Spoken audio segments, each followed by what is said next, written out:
Hey everybody, welcome back to Cooking with Grandmommy.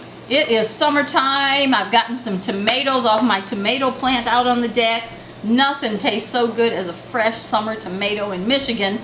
And now corn is coming in, yay!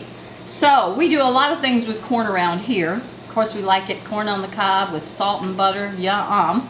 And then we like to make cream corn where we fry it on the stove in some butter. And we cut off a lot of corn and put it in our freezer so that all during the winter and you can't get fresh corn, we've got it fresh because it's coming right out of our freezer. So I am going to show you how to shuck corn, how to boil corn, and how to make cream corn. So let's get started. Now, today when I cut off corn, I'm just going to use this knife. I'm going to do about a half a dozen ears. That will make a skillet full. But when Grandpa and I get real busy and we start putting away maybe 20 dozen or so, we used to have a lot of help when all the grandkids were nearby, and now they've scattered out. We'd have a big corn shucking day, and we'd start in the morning and work till we were done. And we use these two corn cutters. These used to be my mom's.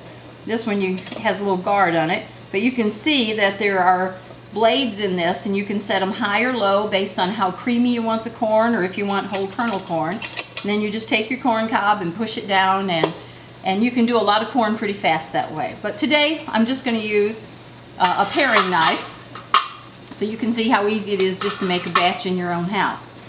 I have water boiling to make just corn on the cob. So let's start out. I'm going to show you easy ways to shuck corn. Now I like wearing my gloves because it helps me hang on to it better. And it's a little easier on the tips of your fingers, especially when you're doing 10 or 20 dozen at a time. So, the way my dad taught me to shuck corn is to get it at the top and like separate out your corn silks into a couple of bunches. Here's an interesting trivia piece for you. For every corn silk, there's one kernel of corn. How about that? So they serve a purpose. So, by grabbing your corn silks at the top, they're going to come off better, and you won't end up with so many of them on your corn. So you get it like this. I like to just put it down the one side and then bring the other side down, and I always go back and make sure I'm getting my corn silks as I come along.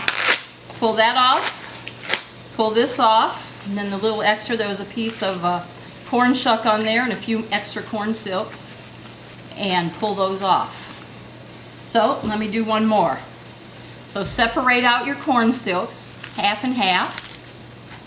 Reach down in here and get a hold of as many as you can. And the gloves really make those corn silks stick to your fingers more easily. Pull it down, hanging onto those corn silks as you go. Pull that side down. That side down. Now this one has a little end on it we want to break off, so if you break it off while your corn shucks are there, it's easier to get a hold of. And there we have another cob ready to go, either in the pot or ready to be cut off. So, throw these corn shucks away. Sometimes if you have a brown end, or just maybe the end, the kernels didn't develop fully, just take a knife and cut that off before you start working with your corn. Alright, my pot is boiling to make corn on the cob. So if you've never done that, fill your pot about half full of water. Throw in some salt, and then let the water boil. When the water starts boiling, just throw in the corn. I am going to put 6 ears of corn in here. And it's okay if not every one of them is floating in the water because they're going to steam when they're here in the pot.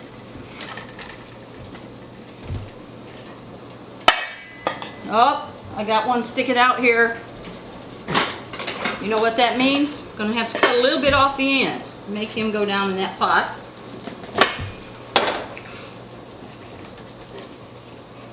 There we go. Now, the water's boiling, so that's going to continue to boil, and I'm going to let that boil for just about 8 minutes. I'm going to take off my gloves and show you how to do cut off corn. Now, I'm going to wear my cheap little readers today because cutting off corn is messy. It gets everywhere. I've got on my cooking jacket here. Some call it a chef coat. I call it a cooking jacket. So, I'm going to cut off 6 ears of corn in here. And the way you do this is you put the wider end down on the bottom, take your knife And depending on, you know, if you like good full kernels, cut all the way down to the bottom. But just turn the ear around as you're cutting it off. And once you have all your kernels off, then you're going to take your knife and scrape it. And this is where you get all that good creamy juice off that cob. Scrape it all the way down to the bottom. Right into the bowl. And then turn it over, because you've got some up here where you were holding it with your fingers. And scrape that corn and all the juice off. So your cob is pretty well done for when you get all that corn off. So let's take another one with the wide end down. Cut off your kernels.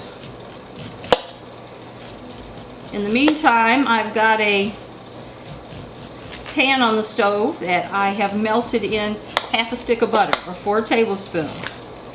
So there, I've cut my corn kernels off, and now I'm scraping out all the good juice.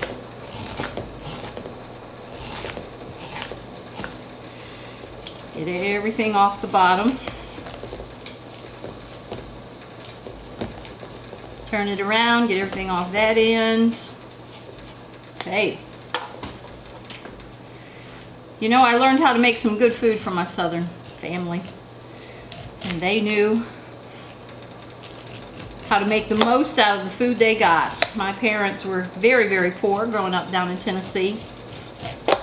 And didn't always have enough to eat. But once they started raising their family and the Lord blessed them with good jobs and good income, they made the most of what they knew about how to make good food, how to put food in the freezer, how to can. Nothing tastes as good as fresh food, especially the food that you can make yourself. Put it in the freezer, can it. So, what a blessing for me to have a mom who could cook so good. So I've got 3 ears in there. You can begin to see how it's looking creamy. There's whole kernels in there, and then all the juice makes it creamy. So this is ear number 4. Our whole kernels, or our whole ears of corn, are in the pot boiling. We're going to boil it for about 8 minutes.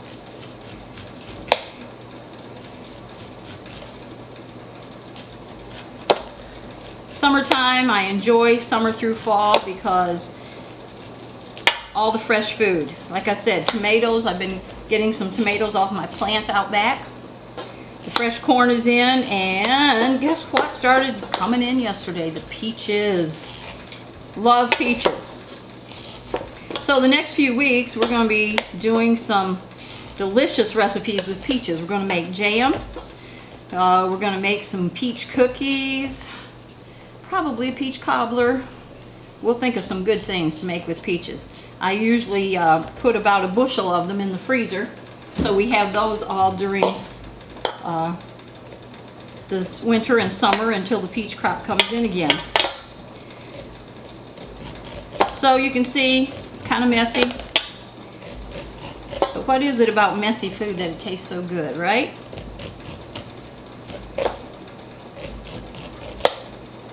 Okay, I've cut off the kernels. I'm going to scrape all the juice out. Oops.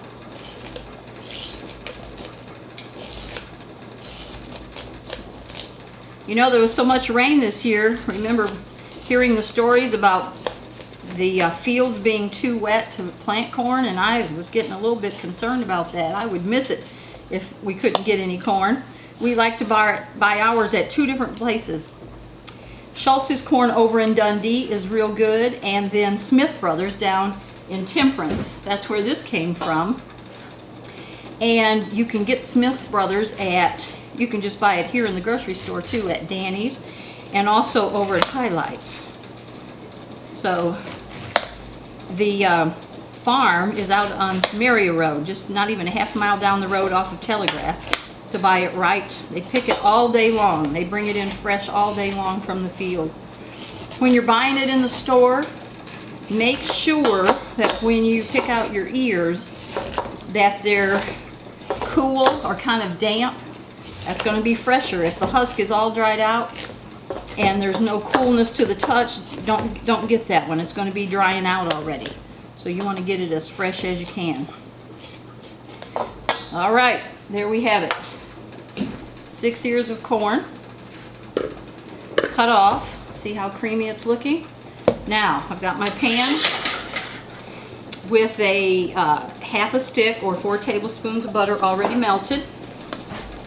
I'm going to pour in the corn, and I've got my heat. I'm going to start on medium, but I'm going to turn it down to medium-low pretty quick. The main thing about good fresh corn is not overcooking it. It's so sweet. So I have half a stick of butter, 6 ears of corn, and I'm going to put in a half teaspoon of salt. If people like more salt, it's easy to add when you serve it. Stir that up. Get that butter off the bottom of the pan, stirred in all the corn. Now, if I were going to be putting this corn in the freezer, as soon as I had it cut off, I would put those 6 ears in a 1-quart Ziploc freezer bag. It takes 6 ears to make 1 quart of cut off corn. So when we put it in the freezer, that's how we time it. So we put 6 ears per bag. Now, for years and years, the way my mother did it and the way my sisters and I continued for so many years, we would cut it off, and because we had so much, we would use great big electric roasters to put in the butter and cook it. Wait for it to cool a little and then put it in the bags. Well, I ran into an older lady who told me that I did not need to cook that corn. Her mother taught her to just cut it off, bag it up, put it in the freezer because you're going to cook it when it comes out. And I was like, oh my goodness, that takes a whole day out of all the work to get corn put up. And she's right, it tastes as fresh as you just went out and picked it. So, cut it off, put it right into your bag, 6 ears per bag. Timer went off. Our corn on the cob is finished. Now if you're cooking a meal and you're still finishing up parts, you can leave your corn right in the pan until you're ready. Or if you're ready to go, you can pull it out right now. So the corn we're going to serve as corn on the cob has finished cooking. It was just about 8 minutes of boiling time. It's steaming really nice in there. So I'm going to put it into this bowl. Doesn't that look beautiful? Doesn't that just make your mouth water? I'm going to put it in the bowl and show you a little trick that a friend of mine taught me about how to keep it from getting all wilty while it's sitting on the table. My good friend Miss Donna. We have known each other forever. So put your corn into the bowl and then take a soft kitchen towel, or you could use paper towel, and just cover up your corn. And that keeps the steam in there, and it keeps the corn from getting wilty while it's sitting on the table waiting for people to eat it, and it can still cool off under that. So, just a little secret. Now, back over here, our cream corn is cooking. We're going to cook it for 8 minutes. And once it starts kind of, we started on medium heat, melted the butter first, and then put the corn in. So, once the corn starts to just bubble a little bit, I'm going to turn it down to medium-low because we don't want it to cook too much. We want it to stay nice and fresh and a little bit crunchy, just like corn on the cob.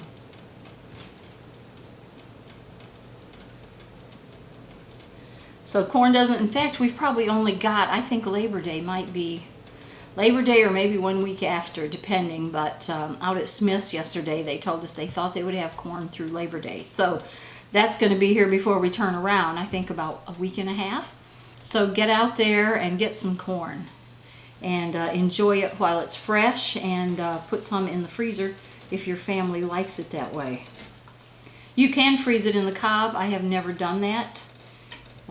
So I could not tell you the best way to do it, but this way it's easier because it's in a spoon and you're not getting it all over your face. All right, we're going to give this about 8 minutes to finish cooking, and then we'll see how it turns out. All right, so we have cooked our corn, the cream corn that we cut off the cob. We have cooked that for 8 minutes, started out on medium. and then once it starts bubbling, turn it down to medium-low. So let's see how beautiful this is. Look at that. Beautiful. And you know, the fun thing about cooking at Grandmommy's house is that Grandmommy cooks food that the little ones like, and the middle ones like, and the big ones like, and the older ones like. It's just yummy food. So here's our cream corn. Isn't that beautiful? And we've got our beautiful corn on the cob.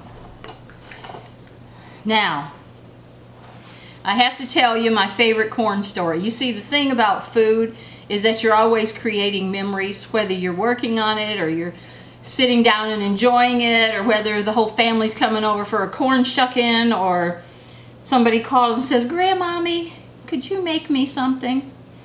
But here's my favorite corn story. I was at my mother's house down in Greasy Holler. A few of you probably know exactly where that is. And we were putting up corn. We had corn in the kitchen, which wasn't very big, dining room, and then it came out into the living room. I was sitting in the living room. My job was to get every corn silk off the corn. My mother did not want a single corn silk on her corn cob. So I would have a little water sitting next to me, and I would sit there and just put my fingernails through the rows of corn to get all the corn silks off. So we're working away, and there's a knock on the front door. And it's a guy in a suit and tie in Greasy Holler in the middle of the day. So I went and answered the door, and at that point we noticed there was a man at our side door and a man at our back door, and they each had a gun drawn. The guy at the front door pulls out his FBI badge, and we're like in shock. So they talked to my mother and said that someone who had escaped from prison, they had been told that this person had come to our house. Now, we had a barn across the road from the house and another building and then our house, and of course they weren't there. If they had even showed up, we would have called the police. So they were allowed to come in and check out the house and make sure nobody was there. We told them they could check out the barn. But I'm sure they won't forget the sight of having dozens of ears of shucked corn all over the kitchen, the dining room, and in the living room. But at least I got about a 15-minute break for my fingernails from pulling all the corn silks out of the corn. So, see, at Grandmommy's house, food is all about love, and everybody's welcome, and good memories are made around food, and I hope you're making a lot of those. Thanks for checking in with us today. Enjoy some good summer corn, and we'll see you next week. We'll be talking about peaches. Bye, everybody.